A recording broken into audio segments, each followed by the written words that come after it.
middle, there's a woman holding a sign, and it says, "Stop lethal force."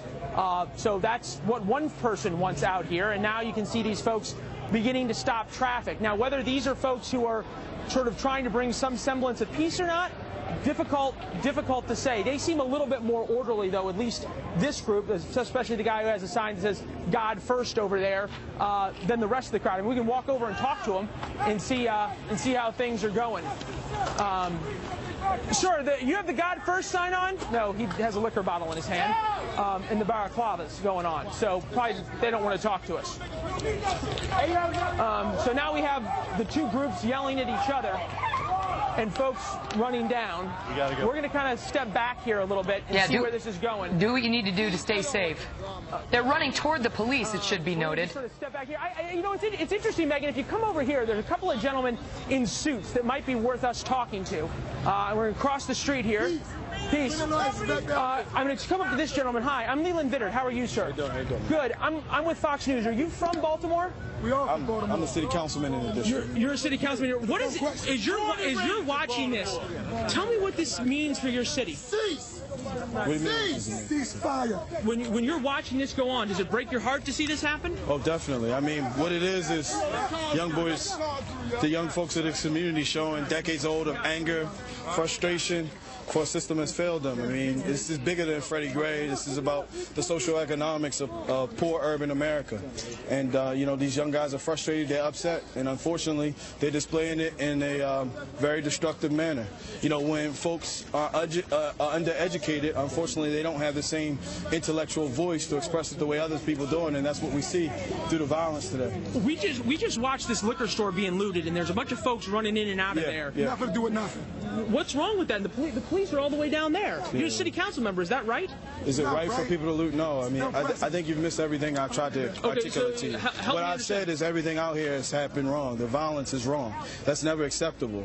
Understanding that there's a symptom of something that's going on here. And what I'm trying to articulate to you is when we look at communities like this in urban America, lack of education, lack of commercial development, lack of opportunities. It's the social economics of it. It has nothing to do with West Baltimore or this particular corner in Baltimore. This could erupt anywhere in socially, economically deprived America. We've certainly seen this in other cities. Obviously, Ferguson comes to mind. We also see it at rallies like at Kentucky. When Kentucky lost that basketball game, we see crowds that loot and that flip over cars and stuff. But but unfortunately, you know, all of the 95% of the positive rallying that has been occurring here in Baltimore, the national media is going to focus on this, and that's the problem. So what are the legitimate grievances in your mind that folks have about being here? Is it against the police? Is it against the poverty? I think this is a culmination of a lot of different things.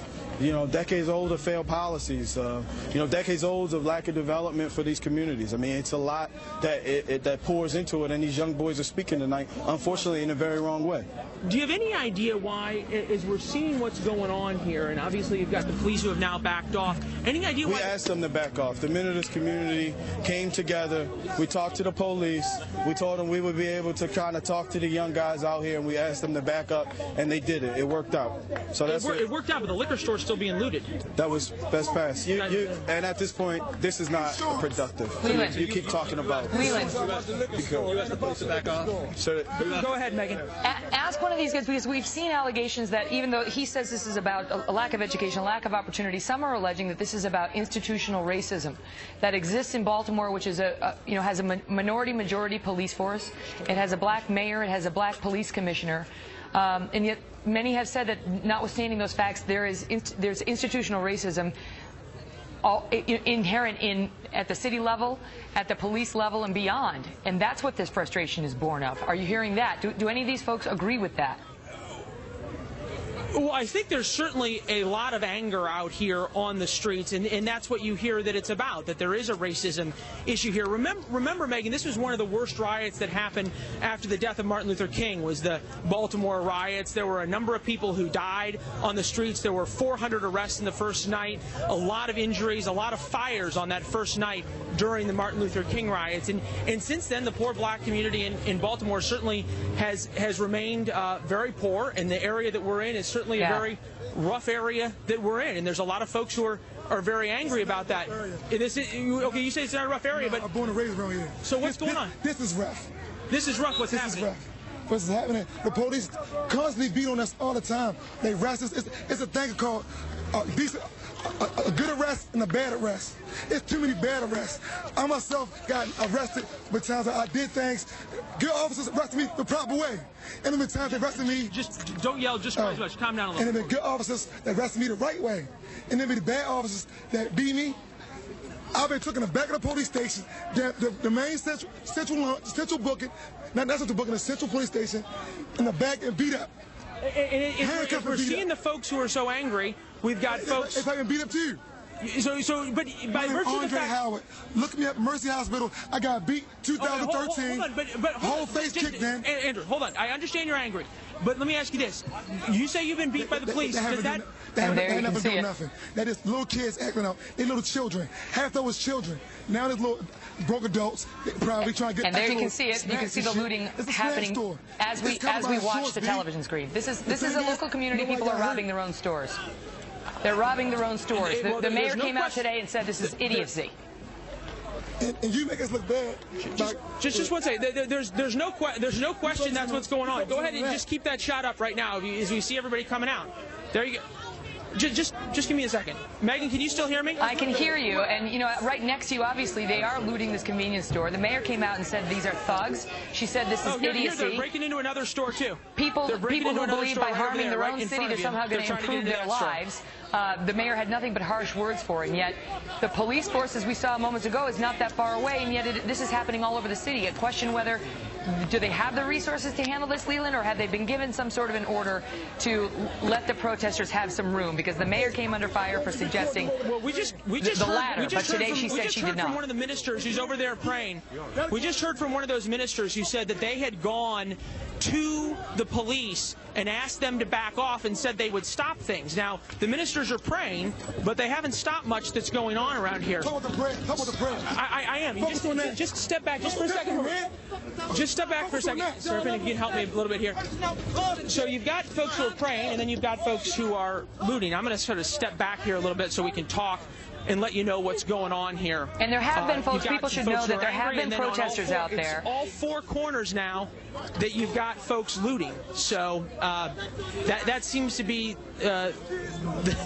what's going on. The looters seem to be winning over the prayer groups, that's for sure. And the viewers should know that over the weekend and today there have been folks out there trying to stop the bad behavior, trying to stop those from looting who are looting.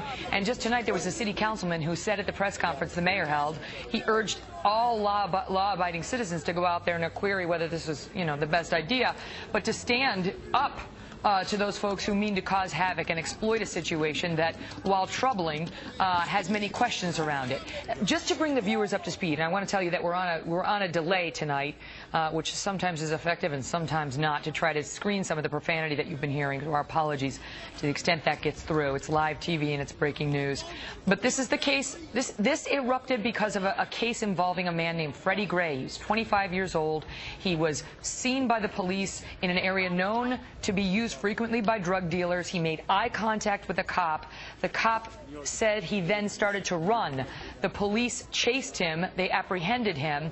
They put him in handcuffs. They found a switchblade on him. However, there's nothing necessarily illegal about having a switchblade on you.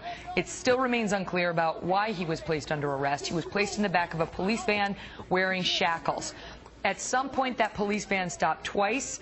They say to fill out paperwork. And by the time the police van got to its destination, Freddie Gray was paralyzed with his spinal cord severed. And within a week, he was dead. That led to peaceful protests at first, and now they are getting more and more violent by the day.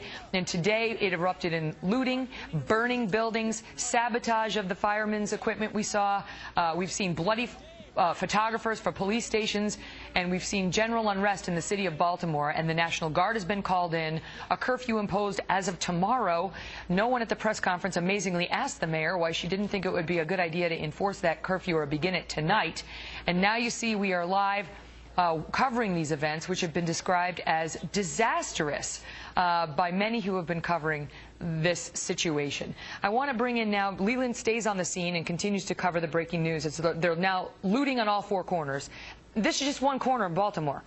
Western Baltimore in particular is under siege at this moment. But looting underway at all four corners, the police largely standing by in the face of the looting, according to the reports. The mayor saying that only the peaceful protesters have been given leeway to express their rights, but that others have been agitators, that is, have been coming in and trying to exploit that situation to loot, to burn, and otherwise. Joining me now with more on this as we watch the Leland picture is Mark Furman. He's a Fox News contributor, former LAPD detective, and Richard Fowler, who is a nationally syndicated radio host. Richard, let me ask you whether, as the mayor said, what we're seeing tonight is about thuggery and idiocy and people who don't know what to do to improve their own lives. I tend to agree with that, Megan. I think it's a very, very sad day for the people in the city of Baltimore. And I think the mayor is right to say this is a big distinction. You can't conflate the peaceful protests we've seen over the past 2 weeks and what we're seeing tonight. Tonight is violence and thuggery at its finest. But last hour, Shepard Smith said a very interesting thing about the whole situation. The Freddie Gray case was the tipping point for the city of Baltimore, which has been bad relationships between the police and communities of color. Right? When you have oppression, you have depression, and then you have bad relationships between law enforcement and the community. This becomes a breaking point. And I think we as a nation, so this is not the first time, the second time, the third time, it seems to be happening every week. So we should really take a pause here and say, what's not working, and what can we do to fix it? I just want to tell our viewers, we just saw, as you were speaking, Richard, a woman standing in front of a burning building. She was wearing yellow. I think she's a local reporter. We're trying to figure this out. But in any event, we are told that now another fire has been set, that it's a newly built senior center. Let's hope there's no one inside. It may just be a building with no one in it yet. We're working to confirm that, and I'm seeing the pictures now. Can we put them on the screen so they can see what we're seeing? A newly built senior center. Earlier we saw them set a CVS on fire, and when the police got there to try to put out the fire and they hooked up the hose, they stuck switchblades into the fire hose to cause a leak in the fire hose so that the fire in their own city of their own CVS could not be put out. And you see the locals there upset and mystified as to why they are being hurt and their businesses are being looted and burned down as a matter of protest. Mark, your thoughts on that and the fact that now, so far, as of an hour ago, the latest number was 15 police officers have been hurt. At least a couple remain hospitalized this evening. Well, as first with the police officers, I certainly hope none of them are injured seriously, but this is a direct result of the lack or complete absence of leadership from the mayor's office right down to the orders given to the police. These police had CS grenades. They had delivery systems. They could have taken control of that situation. They were told not to. They were told not to engage, and that's what occurred. And, there's something here that's deeper. 99% of these people don't know Freddie Gray, and they couldn't pick him out of a crowd of 3 people. They don't know who he is. This is an opportunity to act out their disappointment of their own life, the disappointment of their lack of whatever they want, which seems to be going into a liquor store and getting alcohol, getting a new TV, getting a microwave, taking a check cashing facility where they cash their check and destroy that, destroy a drugstore, a pharmacy. It goes on and on. There's absolutely no reason for it. And if you're going to use oppression as a word, you have to ask yourself, the police are responding to calls and people are committing crimes. Are we this upset about gang members and gangs in every corner and drug dealers? It doesn't appear that the community is that upset about that. Speaking of gang members, though, Richard, I'm going to give you the floor, but speaking of gang members, they came out tonight and said that there had been an agreement, this is according to the authorities, that they had a credible threat from gang members in the city of Baltimore, including the Bloods and the Crips and another gang, that had agreed, instead of fighting each other now, they were going to start to fight the police and try to kill police officers. And the police union had been advising the cops to take every measure to protect their own safety tonight, as well as the safety of the communities. But, Richard, the these officers who are out there are under real threat tonight. And I say again, this is a minority-majority police force. Baltimore is a minority-majority city. It is run by African Americans, and there is a threat to kill the law enforcement officers tonight in a case that, while anyone taking a look at it would say looks bad, we do not know what happened in it yet. This is what we do know, Megan. One thing we know is that he was shackled, and then he ended up in a hospital with a broken spine. And I think that's sort of the prevailing thought, and I disagree with Mark wholeheartedly. Nobody is condemning, or nobody's condoning drug dealers or gangs. And what the peaceful protesters are saying is all we want is justice for Freddie Gray. Whether we know him or not, he didn't deserve to die for looking a police officer in the eye. And I think that's the larger argument here. Now, with that being said, this rioting is not appropriate, hurting police officers not appropriate, because 99% of police officers are good police officers. Like I said, just like 99% of African Americans aren't criminals. Right? So let's reflect the facts very clearly, and let's also understand that this community has been depressed. We heard in earlier reporting there's no grocery store in the community, right? And not to mention the fact that the mayor said herself that a lot of these individuals who are looting aren't members of the community. Well, she said that, but the man who's at the heart of a lot of these protests said that's not true. He said these are local folks who live in Baltimore who are upset with the way the city is run, the way the police in particular have been treating them. So there's a conflict of opinion on that. Mark, the litigator who is representing Mr. Gray's family came out and said this is an indictment of the police of Baltimore, and he said the lesson in this case was that he, Freddie, should have run from that cop, and he didn't run fast enough. And what they're saying is that police officers in Baltimore before have given van rides to arrestees that are known as rough rides, with police accused of leaving suspects not wearing their seatbelts and then taking hard turns. That was actually asserted in a piece by Ben Jealous of the NAACP in an article today. Well, Megan, we still don't know the cause and method of death. We don't know when his injury occurred, so until they put a time frame around that, we're really speculating on something that wasn't witnessed. And as we have an officer that comes forward and makes a statement about something that he observed, or a citizen, then we've got something to work on. But we need to really look at this. Richard, let me talk. Richard said something about this isn't about gang members or drug dealers. Well, when was the last riot that a community had because there's too many gang members and drug dealers?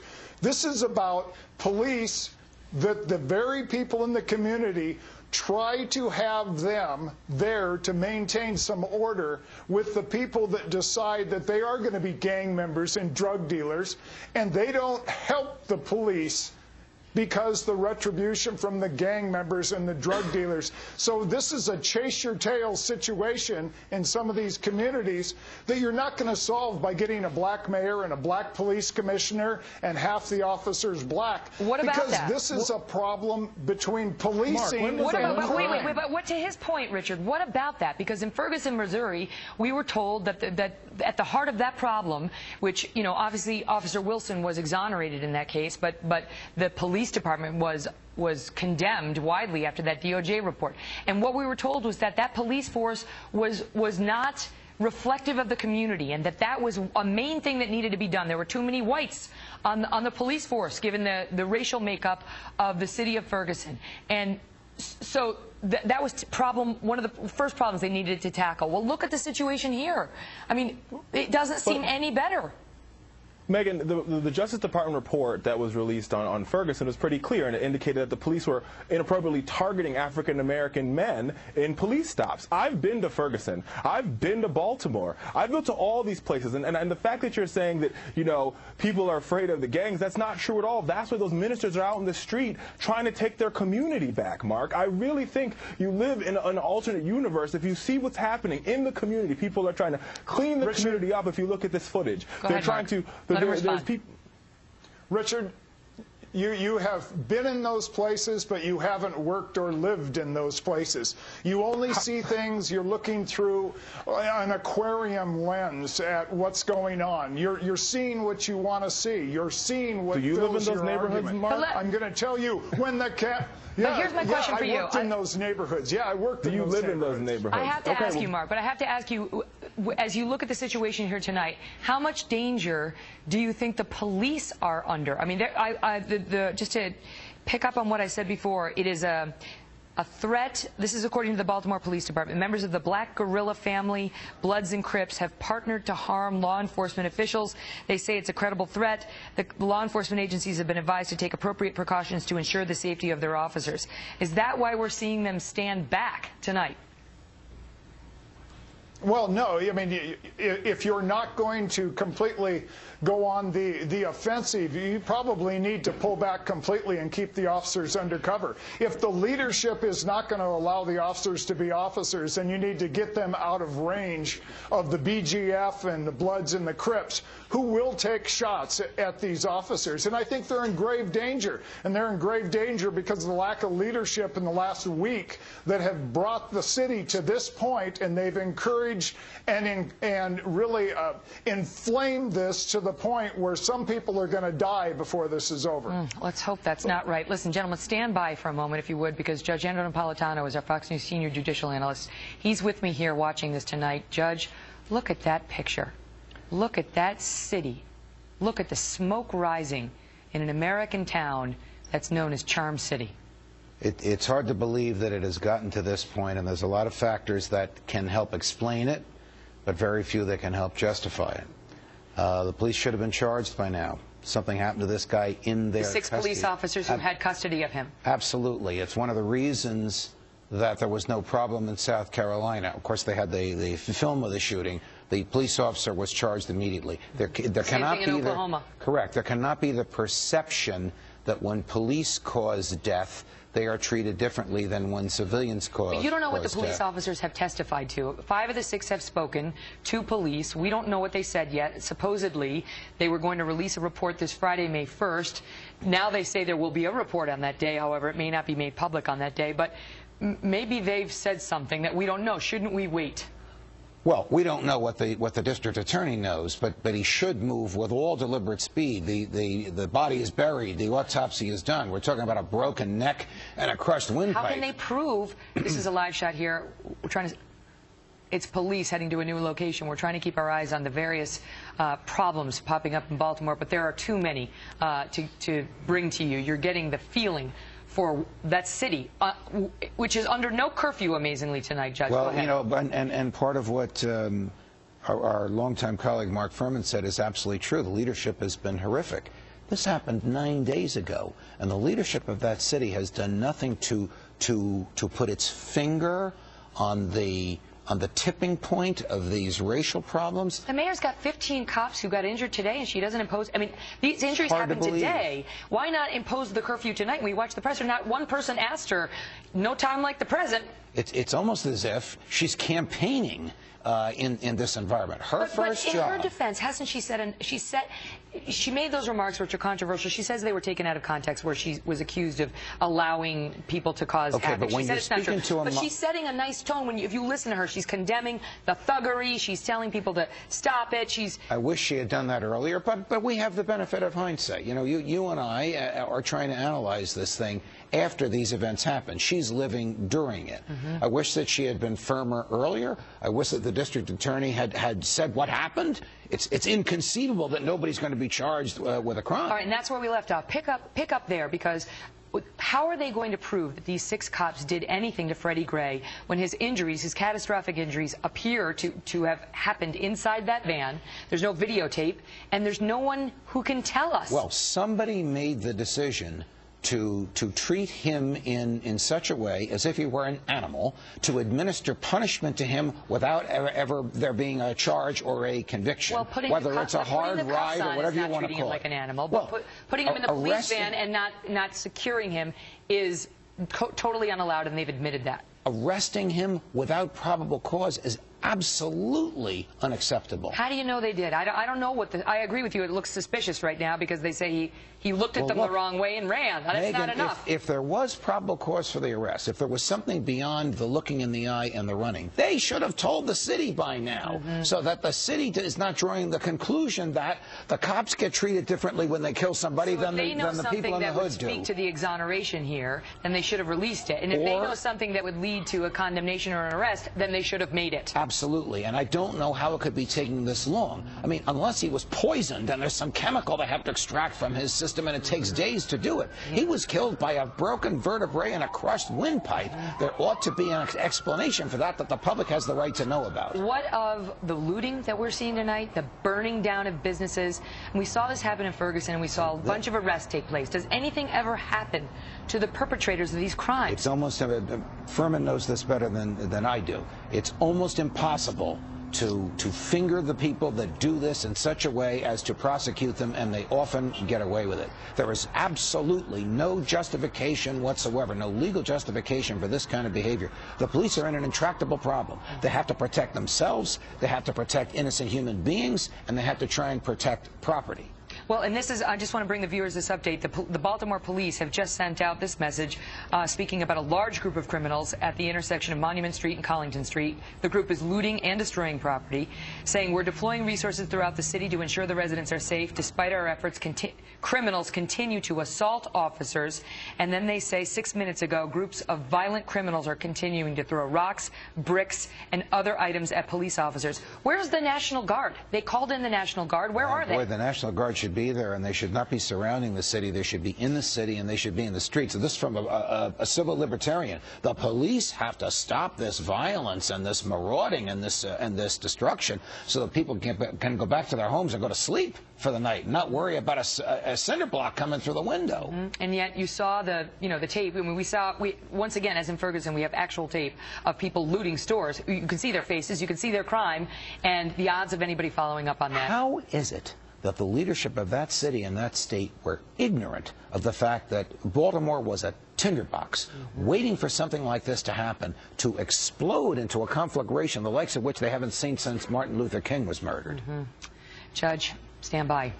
I want to get to civil rights leader Joe Hicks, who is with me tonight, to speak to what is it?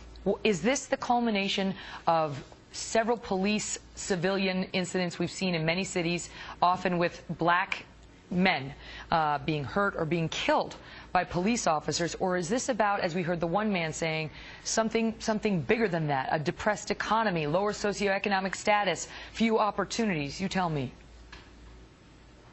Well, there's no correlation between poverty and trying to burn down your own centers of the city in the places that you need to have, obviously, places to go to work at.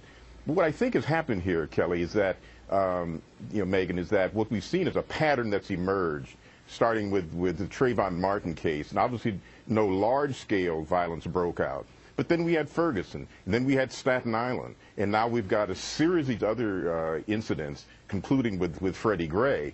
And there's almost this notion that this has become the new civil rights movement. Oddly enough, and this has got to have people like Dr. King spinning in their grave to hear people describing this as some sort of movement now. Why? Why? Because we hear the Black Lives Matter, and what we are told is, folks feel like every week they see another black man get shot by a cop. Now, in the most recent 2 incidents, the cops got charged, but there was videotape.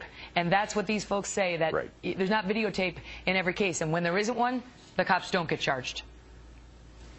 But, of course, and I think there's a certain amount of justifiable outrage over the killing of Freddie Gray because it's a very mysterious and bizarre circumstance. How obviously the man didn't break his own neck. So then there's clearly incidents here that we need to get more information about. And that's why there's a number of investigations going on. But there's almost an infantile urge here to get what they want and get it now on the part of the protesters. Like, I want the kind of justice that I demand, and I demand it right now. Well, that's not the way things operate. So it's almost an infantile impulse to get what they want, despite the fact that we do hear people calling for calm here. but there's an expectation here that they're somehow the front of a new civil rights movement. I think that's outrageous. We knew what the protesters were trying to get in the old days, if you will, of Dr. King and others. It was about justice. It was about becoming part of an American society. Were they running around looting? Were they burning down their own stores? I mean, you know, minority-owned stores getting burned to the ground. That was unheard of. That only came about in the long, hot summers in the 1960s, where you did have the number of these riots, and certainly here in Los Angeles, where I'm speaking to you from, in Detroit, in Chicago, and Washington, D.C. Almost every major urban center had its riot in those long, hot summers. But this was after the culmination of the 64 and 65 Civil Rights Act and Voting Rights Act. So they were the early civil rights folks were after something very different. The question needs to be asked, well, what are these folks after? And that's the mystery, because if you ask them, you get a melange of all sorts of issues, from capitalism is horrible to we want jobs, but then there seems to be an impulse against places. They're burning down places offering jobs. So it's a very interesting, and I think we stand at a very interesting point in American society where after all the progress, after a black president, after a black attorney general, you've got these thugs in the street that do create real issues for race relations in this nation. Just again, we're looking at the fire. Now we were told there was a senior citizen center on fire, and now we're told that that the congregation, that the Southern Baptist Church, that their new community center is currently engulfed in flames. They're saying it may not be connected to the rioting. This is what they're saying, that it may not be connected to the rioting. Everything we've heard all night tonight that has happened, they say may not be connected to the rioting. But it certainly is awfully coincidental. Joe, what... Sad times. You know, you look at this, it's not going to help. You know, what is this going to do to the police force? How is this going to make them listen? Who's going to get behind these folks who have declared themselves criminals by going out there and tearing down their community? They completely drown out the voices of those peaceful protesters we've been watching for days, and the ones who are trying to stop. An Altima that was set fire down there. So that fire has since burned out. Still a few flames there, but definitely a lot. I think you're seeing the video right now. You can see that Altima burning. Now that started the clergy video. Sorry, you've seen the clergy video there when they were all gathering together to come together. They wanted to do something to show the community that they are here for them. They are not alone in all of this. So they took to the streets, literally walked out of that meeting and started walking around the community. They were gone for about a little more than an hour, and they came back and said a prayer, and then a fire started just beyond them. But they say, you know, they are here. They are in this community. They are part of this community, and they want to be the solution to all of this. They say a lot of kids, they feel, are doing this because they aren't heard for so long, and now they're just speaking out, but in a way that's really damaging our city, and that's why they are out here. A lot of people have come out here. A lot of groups have come to just stand together and walk the streets, try to talk to the kids if they can, encouraging the kids. I know as a lot of kids were passing us today, they were just saying, hey, get safe, be safe. And I think you're looking at that fire now of that car. You can see that Altima on fire there. A scary scene out here. We've heard a few explosions, but since then it has started to die out, burn itself out, if you will. Looking at it now, just from where I'm standing, there's still a glow of the fire still burning, but definitely not the way it was a few hours ago. But again, a lot of people out here wanting to find peace any way they can, coming out here. What can they do? What can we do? And they were all gathered here today, the same place that Freddie Gray was buried today. And the fact that this all happened that day when the family asked for peace is just mind-blowing to a lot of people.